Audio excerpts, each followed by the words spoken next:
برطانوی راج کے عروج پر بھی بر صغیر میں عورتوں اور بچوں سمیت صرف 1 لاکھ انگریز تھے۔ اس وقت ہندوستانیوں کی تعداد 3 کروڑ سے زائد تھی۔ تو پھر کیسے اس چھوٹے سے گروہ نے بر صغیر پر اپنا کنٹرول قائم کیا اور ایک طویل عرصے تک برقرار رکھا؟ بر صغیر پر برطانوی قبضہ 200 سال تک قائم رہا۔ پہلے 100 سال ایک private company East India company کی صورت میں، اور پھر 90 سال براہ راست تخت برطانیہ کے کنٹرول کی صورت میں۔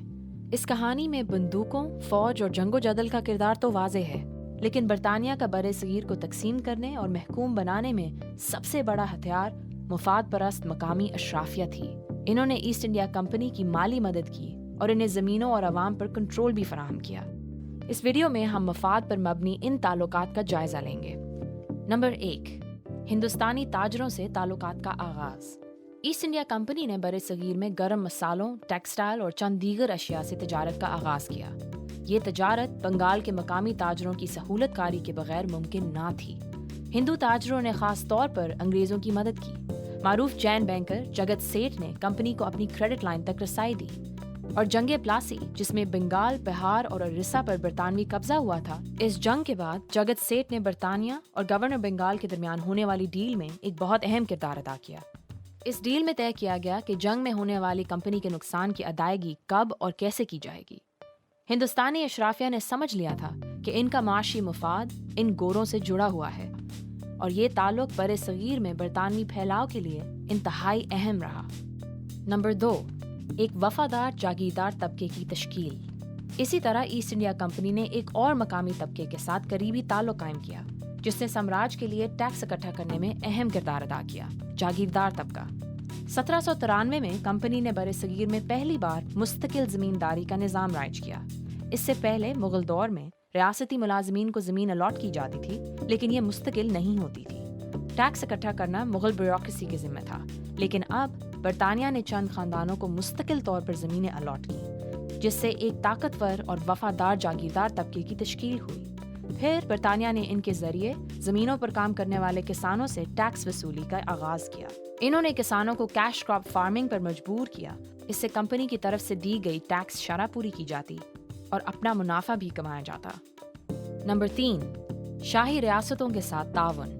19ویں صدی میں مغلیہ سلطنت کے زوال کے وقت بر صغیر میں بے شمار شاہی ریاستیں تھیں۔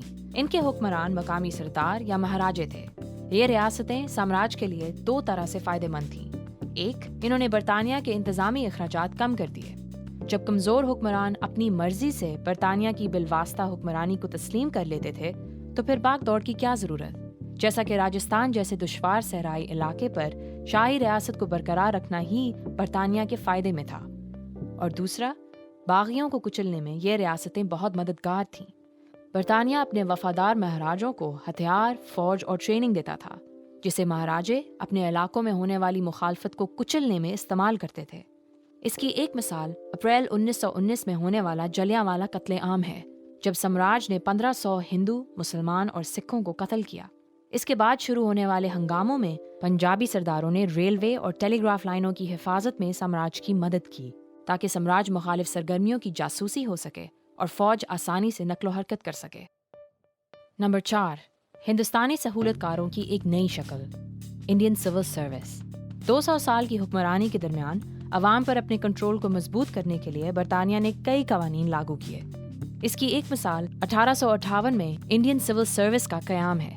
یہ شروع کی کئی دہائیوں تک صرف چند گوروں پر ہی مشتمل تھی، لیکن 1922 میں برطانیہ نے ہندوستانی امیدواروں کو بھی انڈیا میں امتحان کی اجازت دی۔ اس سے ایک نئے انتظامی طبقے کی تشکیل ہوئی، جنہوں نے عوام پر انگریزوں کی حکمرانی میں پل کا کردار ادا کیا۔ البتہ اس طبقے میں شمولیت اس بات پر منحصر تھی کہ آپ سامراج کی روایات سے کتنا واقف ہیں۔